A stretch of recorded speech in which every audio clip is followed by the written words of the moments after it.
এই জন্য দিল থেকে শুকরিয়া আদায় করেন আলহামদুলিল্লাহ। সম্মানিত হাজিরিন, গত 2 সপ্তাহ ধরে আলোচনা করতেছিলাম দাড়ি সম্পর্কে। আলোচনার শেষ পর্যায়ে কিছু অংশ রয়ে গিয়েছিল। এখন কথা হলো, যত আলোচনা করেছি দাড়ি কতটুকু পরিমাণ রাখতে হবে আমাদের। অনেকে দাড়ি রাখে, একটু কাটসাট করে স্টাইল মারে, হালকা একটু রাইখে দেয়, বলে তো হুজুর আমি দাড়ি রাখছি।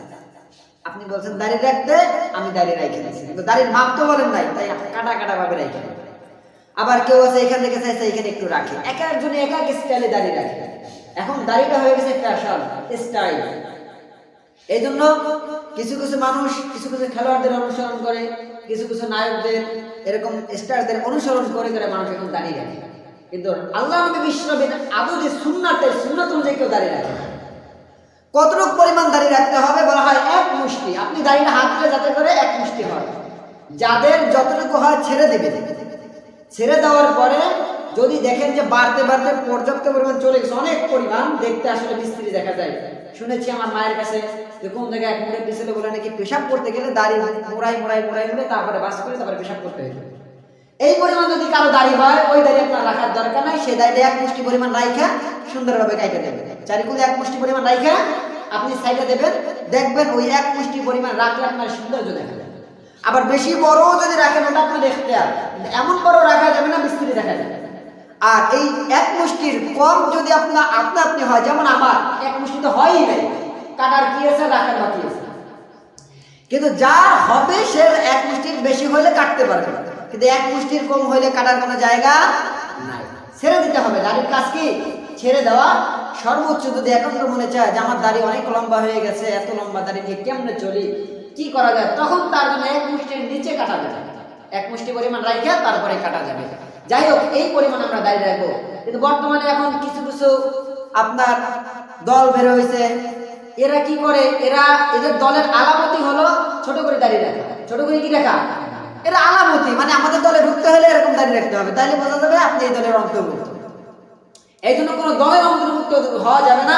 আল্লাহ এবং আল্লাহ রাসূল কোনটা পছন্দ করে আমাদের সেইটা রাখতে হবে। আপনি যদি দেখেন একজন লোক দাড়ি কাইটা, বিশাল বড় একজন আলেম দাড়ি কাইটে আপনার সামনে আসছে, আপনি তার বয়ান শুনবেন, তার পিছনে নামাজ পড়তে মনে যাবে? কেউ মনে যাবে না। কারণ যার দাড়ি নাই তার ভিতরে আবার কিসের ইমাম, কারণ কিসের আলেমগিরি হতে হলে কমসে কম নবী সুন্নাত থাকতে হবে ভিতরে। এই জন্য আমাদের দাড়িগুলো ঠিক মতো রাখতে হবে। এই আলোচনা গত সপ্তাহে আলোচনা করেছি। এখন আমাদের কথা হলো দাড়ির পরে চুল আমরা কিভাবে রাখতে পারি। আগে চুল রাখার নিয়মটা বলে দিই। পুরুষরা 3 ভাবে চুল রাখা সুন্নাত। বলেন কয়ভাবে? 3 ভাবে চুল রাখা সুন্নাত। 1 নম্বর হলো, যদি কোনো ব্যক্তি চায় 2 কানের মধ্যবর্তী বরাবর, আপনি 1 বরাবর সব চুল রাখতে পারবেন, কানের মধ্যবর্তী বরাবর। 2 নম্বর চুল রাখা যায় কানের লতি বরাবর। আর 3 নম্বর চুল রাখা যাবে কাঁধ বরাবর, এর নিচে রাখা যাবে না। বর্তমানে গায়ক নায়ক শিল্পী দেখবেন ওই বয়াতে আছে মোটামুটি মতন চুল ছাইড়া যায়, এটা রাখা না যায়, হারাম এবং কবিরা গুনাহ।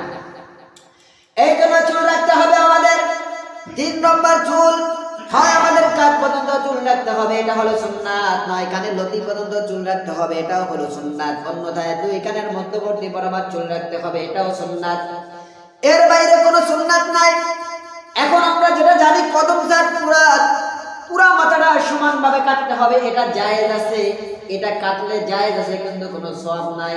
আল্লাহ নবী বিশ্বনবী 3 ধরনের চুল রাখছেন। এই 3 ধরনের চুল যদি আমরা রাখতে পারি, তাহলে আমরা সুন্নাত অনুযায়ী চুল রাখতে পারবো, এর বেশি না। আর যদি কোনো ব্যক্তি সমস্ত মাথা সমানভাবে কাটে, কোনো জায়গায় ছোট বড় নাই, সমানভাবে যদি কোনো ব্যক্তি কাটে, তাহলে তার জন্য জায়েজ আছে, কিন্তু এটা তার জন্য সওয়াবের কোনো কারণ হবে না।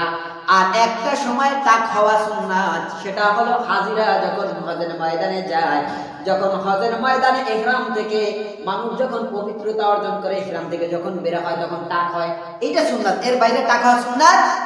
আমরা মাদ্রাসায় শুনলাম তাক হওয়া সুন্নাত, এসব বেহুদা কথা। তাক হওয়া সুন্নাত না, কদম ছাড়ো সুন্নাত না, যে সমান করে মাথা ছাড়বেন এটাও সুন্নাত। সুন্নাত 3 প্রকার। এই বরাবর চুল রাখতে হবে, আর নাই কানের লতি বরাবর, নাই বাপরি। তাহলে 3টা সুন্নাত পাইলাম। এর বাইরে একটা পাইলাম জায়েজ। এই ভিতরে আপনি থাকতে পারবেন। এর বাইরে যারা বিভিন্ন খেলোয়াড়দের অনুসরণ করে, মানুষ ছোট ছোট কাঁধ দেয়, সামনে বড় রাখে, পিছনে ছোট রাখে, এক একজন এক এক স্টাইলে করে।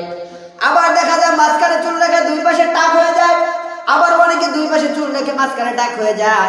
আবার দেখা যায় চারিদিকে টাক হয়, মাঝখানে কয়টা চুল রাখে। এমন চুল রাখা একেবারেই হারাম, একেবারে হারাম। আপনাদেরকে যদি প্রশ্ন করে উত্তর দেবেন, আল্লাহ এবং আল্লাহ রাসূলকে ভালোবাসেন সবাই? বলেন সবাই ভালোবাসেন। এখন আপনাদের প্রশ্ন হলো, আল্লাহ এবং আল্লাহ রাসূলকে আপনারা ভালোবাসেন, তার জন্য জীবন দিতে পারবেন? কথা বলেন এখন, পারবেন ইনশাআল্লাহ? সবাই আমরা জীবন দিতে পারবো। এখন আমরা আল্লাহ এবং আল্লাহ রাসূলকে ভালোবাসি, তার আলামত। একটা মানুষ যখন ফুটবল খেলা দেখে, এই বিশ্বকাপ খেলা হয় এবং ক্রিকেট খেলা দেখে, মানুষ ওই সময় এই খেলোয়াড়দের ভক্ত হইয়া আমি এই দল সাপোর্ট করি, আর্জেন্টিনা, ব্রাজিল, এক একজন এক এক দল সাপোর্ট কইরা তার জার্সি গায়ে দেয়।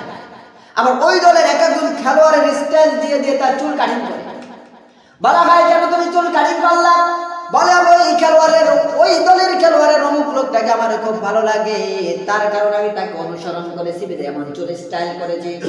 কেন তুমি এই জার্সি পরলা? বলে আমি তো আর্জেন্টিনার পছন্দ করি, আর্জেন্টিনা আমার শিরায় শিরায়, আমার ভালোবাসায় আর্জেন্টিনা রয়েছে, বিদায় তার লেবাস আমি গ্রহণ করেছি, তার পোশাকটা আমি গ্রহণ করেছি। এখন আপনাদের প্রশ্ন আমি করি, একটু আগে বললেন আমি আল্লাহ এবং আল্লাহর রাসূলকে আমি ভালোবাসি, আল্লাহ এবং আল্লাহর রাসূলের জন্য জীবন দিতে পারবো। আপনি দুনিয়ার ভিতরে একটা খেলোয়াড়কে পছন্দ করেন, দুনিয়া একটা ব্যক্তিকে পছন্দ করেন, তার আলামত হলো আপনি ওই ব্যক্তিকে অনুসরণ করেন এবং ওই ব্যক্তি কোন পোশাক পরে চলে আপনিও সেই পোশাক পরেন। ওই ব্যক্তি কিভাবে চুলের কাটিং দেয় আপনিও সেইভাবে কাটিং দেন। আর মুখে বলেন আমি আল্লাহ এবং আল্লাহর রাসূলকে ভালোবাসি। তাহলে আল্লাহ এবং আল্লাহর রাসূলকে ভালো যদি বেশি দেখেন, তার আলামত কোথায়? আল্লাহ নবী বিশ্বনবী তো শর্ট পাঞ্জাবি পরেন নাই, আল্লাহ নবী বিশ্বনবী তো প্যান্ট শার্ট পরেন নাই, আল্লাহ নবী বিশ্বনবী সুন্নাতি লিবাস পরেছেন, জুব্বা পরেছেন, পাঞ্জাবি পরেছেন। আমি আপনি কই আল্লাহ নবীকে ভালোবাসি? আল্লাহ নবী বিশ্বনবী তিন ধরনের চুল রাখা সুন্নাত বলেছেন, আমার আপনার ভিতরে সেই চুলগুলো নাই, কিভাবে আমরা তাকে ভালোবাসি? বরং আমরা যদি জায়েজ পন্থায় কাটতাম তাও বুঝতাম যে আমরা শরীয়তের ভিতরে আছি। কিন্তু আমাদের ম্যাক্সিমাম অধিকাংশ মানুষ চুল কাটিং করে, সামনে বড় রাখে, পিছনে ছোট রাখে, একেবারে হারাম, একেবারে হারাম। আপনি আল্লাহ রাসূলকে ভালোবাসেন ঘোড়ার দিন, আপনার আলামত দেখা যায়, চেহারার দিকে তাকাইলে দেখা যায় হয়তো মুখে দাড়ি নাই, দাড়ি দেখলে সুন্নতি পোশাক নাই, তাহলে কিভাবে আপনি নবীকে ভালোবাসেন? আপনার ভালোবাসার বহিঃপ্রকাশ দেখা যায় খেলোয়াড়দের দেখে। আপনি খেলোয়াড়দের দেখে তার পোশাক করেন, খেলোয়াড়দের দেখে তার মতন চুল কাটিং করেন, তাহলে আপনি আল্লাহ রাসূলকে ভালোবাসেন কোথায়? এর কথা হলো আসলে আল্লাহ রাসূলকে ভালোবাসেন এই কথা বলে ঈমান থাকবে না। জিজ্ঞেস করলে বলে হ্যাঁ আমি নবীকে ভালোবাসি, হ্যাঁ আমি আল্লাহকে ভালোবাসি, তাহলে নামাজ আসে না কেন? এর মানে হলো আমরা আল্লাহ এবং আল্লাহ রাসূলকে মুখে ভালোবাসি, অন্তর থেকে ভালোবাসি না। অন্তর থেকে ভালোবাসি এমনিতে আমার ভিতর থেকে বের হয়। আমি যখন বাইরে নামাজ পড়াই, এখন মসজিদে কাজ হয়, বাইরে যখন নামাজ পড়াই ৩-৪ জন যখন পড়ি, চিন্তা করি আমরা কি মুসলমান এই ৩ জন নাকি আল্লাহ দুনিয়ায় ৩ জনকে মুসলমান বানায় পাঠাইলো?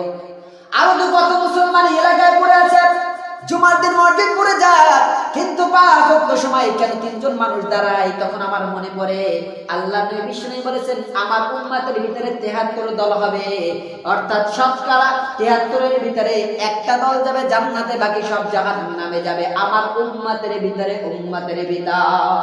আল্লাহ নবী বলেন আমার উম্মত মানে কি? সে তো মুসলমান হইতে হবে, কাফেররা কি নবীর উম্মত? মুসলমান হইতে হবে, মুসলমানের ভিতরে বিশ্বনবীর উম্মত হইতে হবে। ইহুদি খ্রিস্টান অনেকে আহলে কিতাব দাবি করে, তারা মনে করে আমি আহলে কিতাব, আল্লাহকে বিশ্বাস করি, নবীর আখিরি নবীর উম্মত।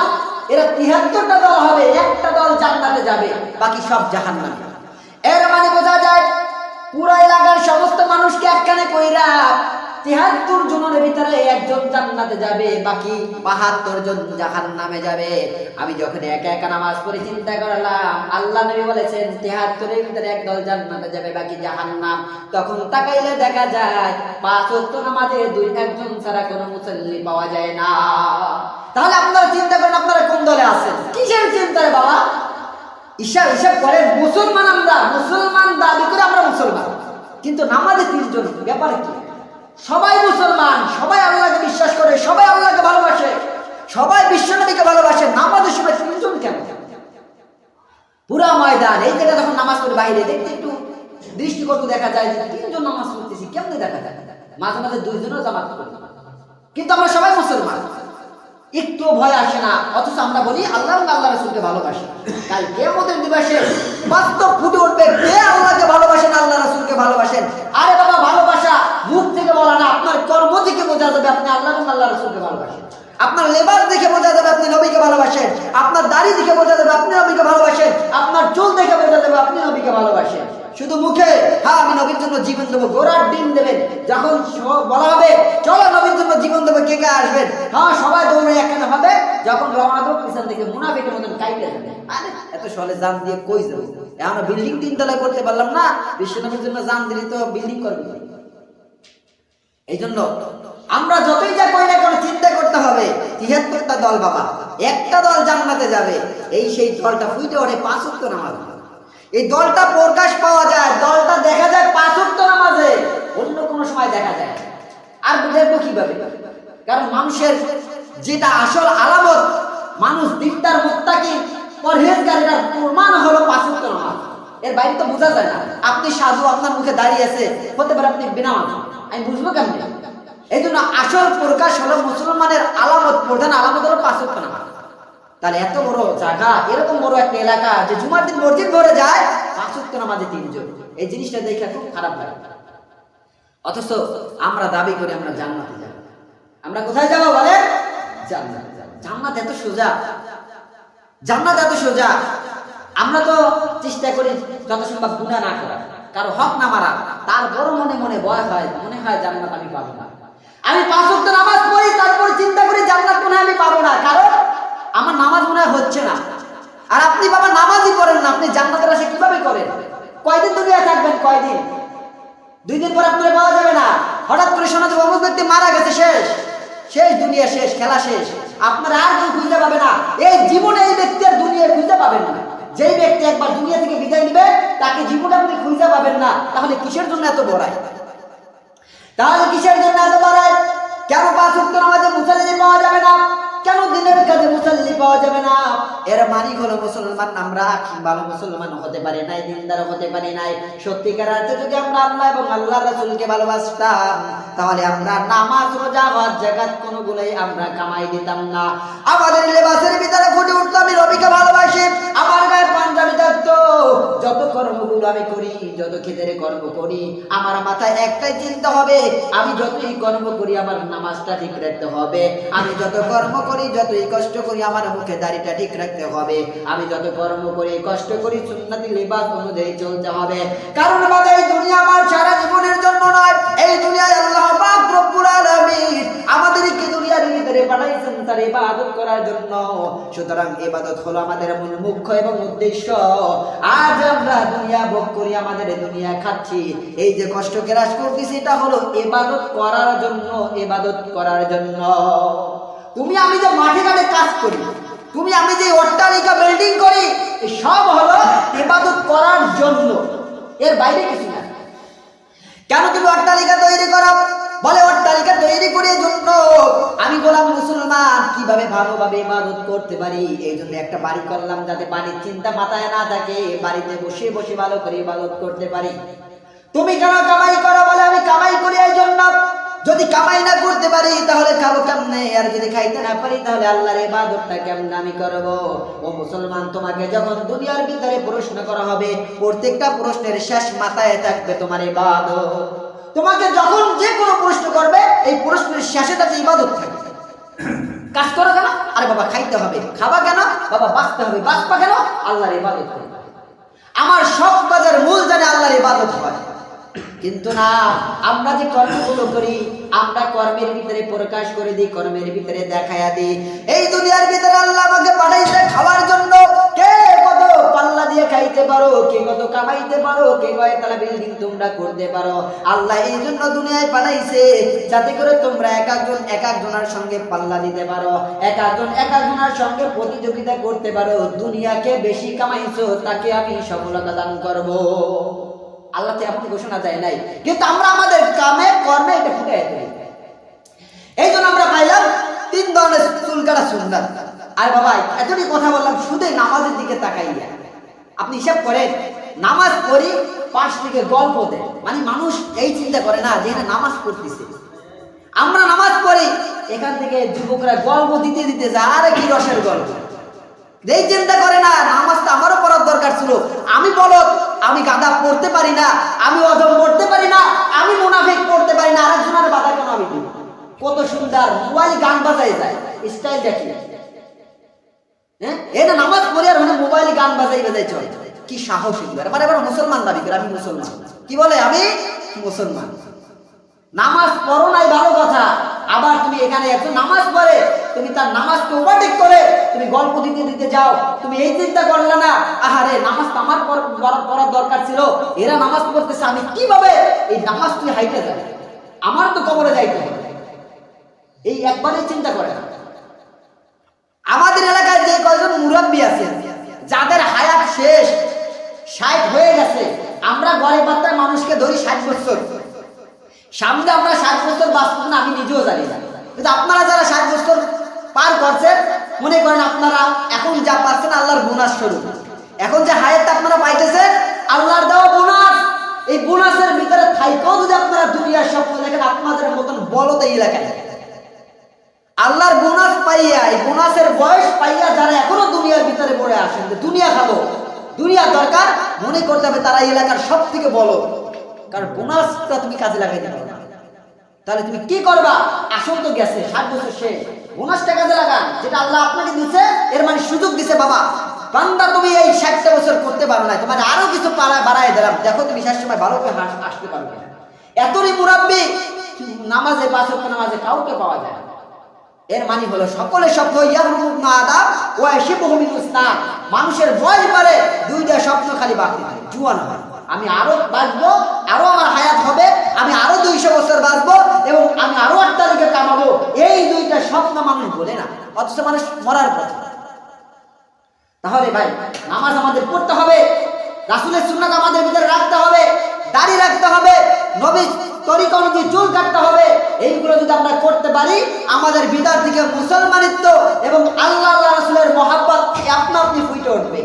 তুমি যেমন একজন খেলোয়াড়কে দেখে যেমন পোশাক পরিধান করো, তুমি যখন একজন খেলোয়াড়কে দেখে তোমার চুল কাটিং করো, বলা লাগে না তুমি কোন দল করো, তোমাকে পোশাক দেখে তোমার চুল দেখে বলে দিতে পারি তুমি অমুক দল সাপোর্ট করো। তাহলে কেন তুমি মুসলমান দাবি করো কিন্তু তোমার ভিতরে থেকে মুসলমানিত্ব পাওয়া যায় না? এর মানে তোমরা নবীকে ভালোবাসো মুখ থেকে, আল্লাহকে ভালোবাসো মুখ থেকে, মন থেকে ভালোবাসো না। মন থেকে ভালোবাসলে ফুটে উঠবে।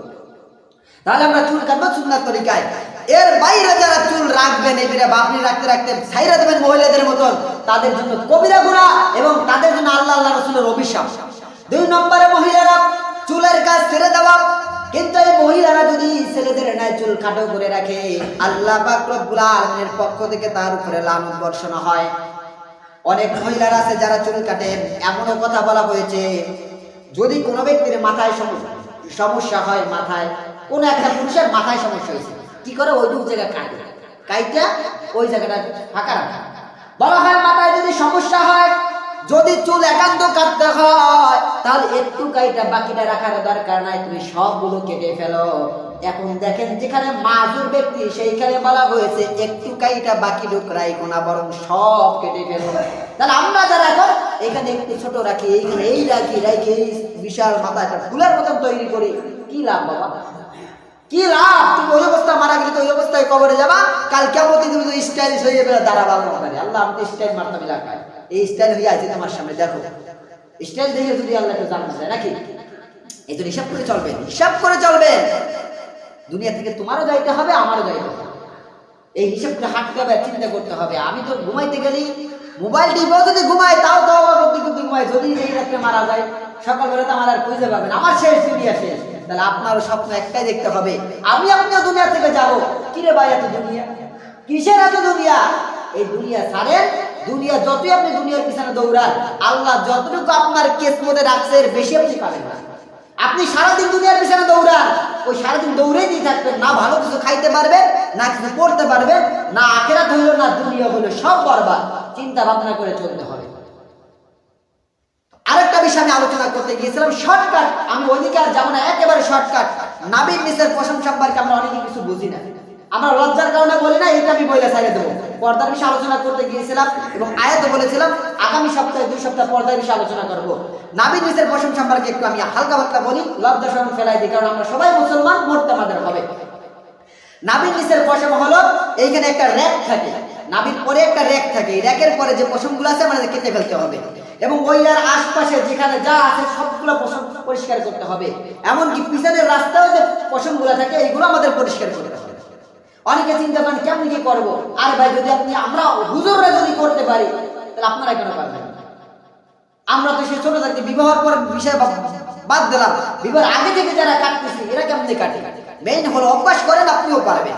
সবগুলো পরিষ্কার করতে হবে এবং বাকি পশম যদি কেউ মন চায় কাটতে, তাহলে সেও কাটতে পারবে। অনেকে কয় যে পশম কাটা যাবে না, আপনার মন চাইলে আপনি কাটেন, জায়েজ আছে, কিন্তু কমসে কম আপনার পিছনের রাস্তার পশমগুলা, সামনের রাস্তার সব যা আছে এভরিথিং সবগুলো পরিষ্কার রাখতে হবে সব সময়। সপ্তাহে একদিন সুন্নাত, এরপরে না পারলে 15 দিন পর একদিন, না পারলে 40 দিনের ভিতরে একবার হলেও পরিষ্কার করবেন। এর বাইরে গেলে আপনার গুনাহ হইতে থাকবে। এইগুলো আমরা করব, সবসময় পরিষ্কার করব। যারা মুসলমান তাদের ঘরে বেলেট সবসময় থাকবে, তাদের ঘরে বেলেট সবসময় থাকবে, কারণ আমি মুসলমান, আমার ঘরে বেলেট থাকবে না, থাকবে কার ঘরে? আমি মুসলমান, আমার ঘরে টিস্যু থাকবে। আমি মুসলমান, আমার ঘরে সবসময় বেলেট থাকবে, স্বাভাবিক। আপনি সব তৈরি করতে পারেন, আপনার ঘরে বেলেট আর টিস্যু যার ঘরে আছে তাকে মনে করবেন সে আসলে একটা মুত্তাকি। এই জন্য আমরা এগুলো করবো।